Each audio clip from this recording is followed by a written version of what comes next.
It seems like AI is everywhere you turn these days. Yeah. It really does feel like it's inescapable. It is. And it's always either, some amazing new breakthrough, like curing diseases, or composing incredible music, or, it's kind of like the chatbot's gone rogue and is saying crazy things. Right. Or, like that AI recipe generator that told everyone to make, like, bleach smoothies or something. It's just wild. But I kind of feel like maybe we're getting a little distracted by all of that, by all the shiny new things and the funny mishaps. Like, are we missing the bigger picture here? Yeah, I think that's a really good point. We were actually looking into this, and we were inspired by an AI researcher named Sasha Luccioni. She did a really interesting TED Talk. And her main point is that everybody's so focused on all these potential AI risks in the future that we're not paying attention to the fact that it's already having a huge impact on our lives and on the planet. Right. And that's kind of what we want to dive into today. Right. Yes. All these very real impacts that are happening right now. So speaking of impacts, maybe not the most obvious one when you think artificial intelligence, but let's talk about the environment. Because I was reading that AI has like a real physical presence in the world. It does, yeah. When we think about all those, cloud servers, Right. the huge networks of them that AI needs to function, Right. those are made of stuff, Yeah. They're physical materials like metals and plastics. Mm-hmm. And it takes a ton of energy to run them. Yeah. And what Sasha Luccioni was saying is that every single time you interact with an AI, Okay.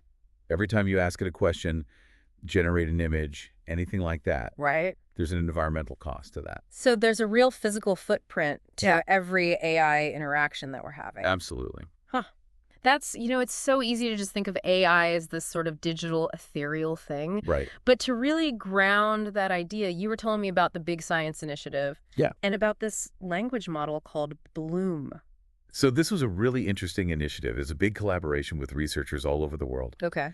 And they basically came together to create Bloom, which is an open source, large language model. So this is like, I guess you could kind of compare it to other AI models that you hear a lot about. But Bloom was really focused on being ethical and transparent and how it was developed. And a really cool thing that they did as part of this project is they actually did a study to look at Bloom's environmental impact. And what did they find? Because I remember reading that just the process of training this AI model, Bloom. Yeah, just the training part. Yeah. Consumed as much energy as about 30 homes would use in an entire year. Wow. And it also emitted, let me see, about 25 tons of carbon dioxide. 25 tons of CO2. Right. To put that in perspective. If you were to drive a car on the Yeah. entire planet Earth 5 times, That's how much. that's how much CO2 that would be. That blows my mind a little bit. Yeah. And that's just to train a model that can, answer your questions. Right. Translate languages. Yeah. Things like that. Which, is obviously really useful. But I think it's important for us to consider, like, okay, if that's the cost, Right. what are the benefits that we're getting out of this? Yeah, exactly. And that's actually a really important point because Bloom, they were really dedicated to transparency, so they published those figures. Right. But a lot of the other major players in this space, these big companies that are developing these really large language models, Right. they don't often measure, or at least they don't share that kind of environmental data. So are we just seeing the tip of the iceberg here? It's very possible. And then on top of that, the trend seems to be like bigger is better Yeah. when it comes to the size of these AI models. Hence the trend, yeah. So how is that impacting all of this? Well, over the last 5 years, the size of these models has actually grown about 2,000 times larger. 2,000 times. Yeah. So that's a huge jump. It's enormous. Yeah. And you would think that that would also mean a huge jump in the resources that they use. Absolutely. More data, more computing power, more energy. All of that is going to contribute to a larger carbon footprint. And Sasha's research actually looked at this, right? It did? At like the impact of choosing a bigger model versus a smaller one. Yeah. For the same task. For the same task. And what did they find? They found that if you replace a smaller, more energy efficient model with a large language model to do the exact same task, Right. that can result in as much as 14 times Wow. more carbon emissions For the same outcome. for the same outcome. Yeah. And we have to think about the fact that these AI models are being integrated into everything. Yeah. I mean, our phones, our appliances, our cars. Everything. Yeah. So even if individually it's like, oh, it's a little bit more energy, a little bit more carbon. Right. When you multiply that by, billions of devices, Right. yeah, it really adds up. It really adds up. It does. So that's a pretty bleak picture. Is there anything being done to address this, though? Yeah, there's some really cool efforts underway. One that Sasha Luccioni was actually involved in is called Code Carbon. Code Carbon. And it's a tool that you can actually integrate into that machine learning training process. Okay. So as the model is training, Code Carbon is measuring how much energy it's using. Okay. And it can actually estimate the carbon emissions from that. So it's kind of like a carbon footprint calculator. Yeah, basically. That's specifically for AI. Exactly. And what's really great about that is it allows developers and researchers to actually see that data. Right. And then make more informed choices. Okay. So they can choose models that are more sustainable. Maybe they can schedule their AI training for times when there's more renewable energy available, which will also help to lower those emissions. So it's really about bringing transparency to a process that has traditionally been pretty opaque. Okay, so we've talked about the environmental impact. Let's shift gears a little bit and talk about something else that Sasha brought up, which is copyright. Yeah. And how AI models are trained on, just mountains and mountains of data. Yes. And this feels especially relevant now as AI is getting better and better at creating things that look like they were made by humans. Right, exactly. Yeah. And one of the big issues here is that it can be really hard for artists and authors to prove that their work was used to train these AI models. Because if you want to take any kind of legal action, you need evidence. Right. And with these models being trained on, billions of pieces of data, it can be almost impossible to track down exactly what was used. So it feels like a real lack of transparency for the people who are actually creating the content that's being used to train these models. Exactly. But there are some new tools that are being developed, right? There are. To address this, you were telling me about Spawning.ai and their tool. Have I been trained? Yeah, so Spawning.ai was actually founded by artists. Okay. So they really understand this issue. And what they created is this tool that allows you to search those massive data sets that are used to train these AI models and see if your work is in there. So you can actually go in and say, like, hey, is my art in this data set? Is my writing in this data set? Yeah, or like photos of you. Photos of me. Yeah, things like that. And I actually gave it a try. I was curious to see, what would come up for me. Okay. And what did you find? So I searched the LAI en Vivant 5B data set, which is this huge collection of images and text that's used to train a lot of these AI image models. Okay. And some of the first results that came up were actually photos of me. Okay. From, talks I've given and stuff like that. So it was accurate. So those were accurate, yeah. Okay. But then most of the rest of them were pictures of other women named Sasha. Just like random people. Just, yeah, it seems like they were just, images that were publicly available online. Yeah, yeah. But it made me think about, like, when I've used those AI image generators in the past, and I've typed in, a woman named Sasha, I often get back these very specific kinds of images. And now I'm kind of wondering if maybe it's because of what's in that data set. Right, right. Like, it's trained on all of these images of other Sashas. Yeah. So it's sort of making these assumptions about what a Sasha should look like. That's fascinating. And so this Have I Been Trained tool is obviously interesting for like personal use. Yeah. But you were saying that it's actually been really helpful for artists too. Yeah, it has. Like, how so? Well, for example, there's this artist, Carly Ortiz, who used Have I Been Trained to find out if her work had been included in these data sets without her permission. And she actually found her work in there. And was she able to do anything with that information? She was. She actually used that evidence in a copyright infringement lawsuit. So it's not just like, oh, this is interesting. Yeah. It's actually having real-world legal consequences. Yeah, absolutely. It's a really powerful tool. And it sounds like, thankfully there's a growing understanding that, like, this human-created work, it's not just free for the taking for these AI models. Exactly. It shouldn't just be seen as this, like, unlimited free resource. Yeah, exactly. And that's actually something that Spawning.ai has been working on.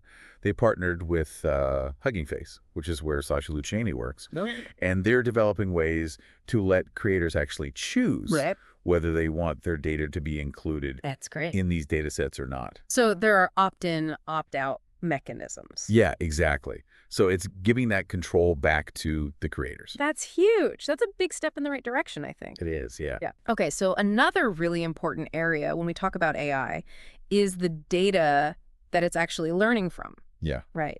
Because essentially these models are learning from all the data that we feed them. Yeah, absolutely. Which means that, the data is really shaping how AI understands the world. Right. And how it makes decisions. And how it behaves. Yeah. Exactly. And Sasha shared a really powerful story in her talk about this, about a woman named Dr. Joy Buolamwini. Yeah. Can you tell me about that? So Dr. Joy Buolamwini discovered that a lot of facial recognition systems actually couldn't recognize her face. Wow. Unless she was wearing a white mask. What? Yeah. Why? And she did some research into this. Okay. And what she found was that these systems performed much worse for women with darker skin tones than for men with lighter skin tones. So there was a real bias. There's a very clear bias. Baked into the system. Yeah. Based on how it was trained. Exactly. And that's a really big problem because these AI systems are being used in all sorts of real-world situations that could have really serious consequences. And it's not just like hypothetical consequences. Well, right. Like this is actually happening. Yeah. You're telling me about a woman named Portia Woodruff. So Portia Woodruff was actually 8 months pregnant. Oh, wow. When she was wrongly accused oh, no. of being involved in a carjacking. And this was because of AI. It was. An AI system misidentified her. Wow. And she was actually arrested and detained. Oh, my goodness. Because of this mistake. That's horrifying. Yeah. It really shows you that these biases that are baked into these systems can have really, really serious consequences. Yeah. And it's kind of scary to think about because it sounds like even the people who are developing these systems don't always understand why they're making the decisions that they're making. Yeah. And that lack of transparency is a huge issue because it makes it really hard to figure out, how to fix the problem. Right. When we don't even know how they're happening in the first place. And you were saying this issue extends to other applications of AI as well, like image generation. Yeah. Can you tell me a little bit about how the heck that works? Let's imagine, for example, that law enforcement is using an AI image generation tool to create a forensic sketch based on a witness description. Okay. If the AI models have been trained on data that associates, certain characteristics or demographics with criminality, right, then the image that it generates could actually reinforce those biases. It's like those biases are getting baked into the images themselves. Yeah, exactly. Oh, wow. So it's really important to understand what those patterns are and how they're being reflected in these AI models. And Sasha actually created a tool to help with that, right? It's called the Stable Bias Explorer. Yeah, the Stable Bias Explorer, and it's specifically designed to look at different professions and how they're depicted in AI image generation. So for instance, if you were to ask an AI to generate an image of a scientist, what would you picture in your mind? I mean, I think, like a lot of people, I probably picture like a man in a lab coat. Yeah, probably. Like with glasses, maybe like holding a beaker or something. Yeah, exactly. And what the Stable Bias Explorer actually does is it shows you visually how those biases are being reflected in the AI's output. Exactly. And what they found was that across a whole range of professions, like 150 different professions they looked at, from, scientist and lawyer to CEO, the images that were generated were overwhelmingly representing a very specific demographic. So for instance, with the scientist example, they were pretty much all, men in glasses and lab coats, and none of them look anything like me. Yeah.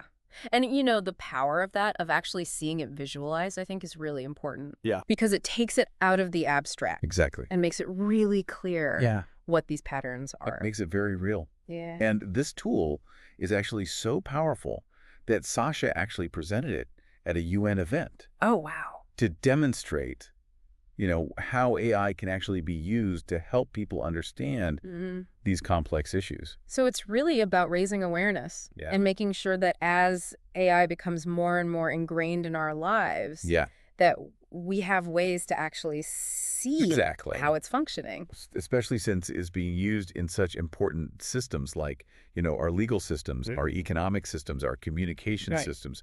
It's everywhere. Yeah, it's really everywhere. And we need to be able to understand it. So it's clear that there are no easy answers Yeah. when it comes to AI. No, definitely not. But it seems like, a good starting point is simply trying to understand the impact that it's having. Exactly. And developing ways to measure that impact. Right. Absolutely. And that's really what Sasha Luccioni's work is all about.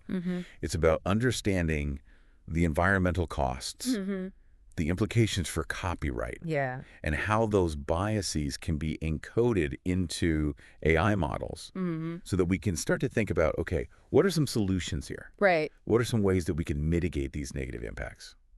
And you're saying that, having this kind of information can actually be empowering It is. for different groups of people. Absolutely. In different ways. Yeah. Can you explain that a little bit? So for companies, for example, it allows them to make more informed decisions about which models they choose to use. Okay. How much energy they're consuming, how their data is being handled. Right, right. For policymakers, it gives them the insights they need to develop, good regulations for AI. Yeah. And for individuals like ourselves, it helps us to make more informed choices about the AI tools that we're using and the companies that we're supporting. Right. So that's something that we can all do. Right. So it's really about taking that awareness and turning it into action. Exactly. So, at the beginning we were talking about that email that I got about, AI destroying the world. It seems like Sasha's point is that while those future risks are important to think about, we really need to be focusing on what's happening right now. What's happening right here, right now. Exactly. Because the future is still being written. Yeah. And it's really up to us to decide what that future looks like. Exactly. And we have a lot more power than we think to actually shape that. Yeah.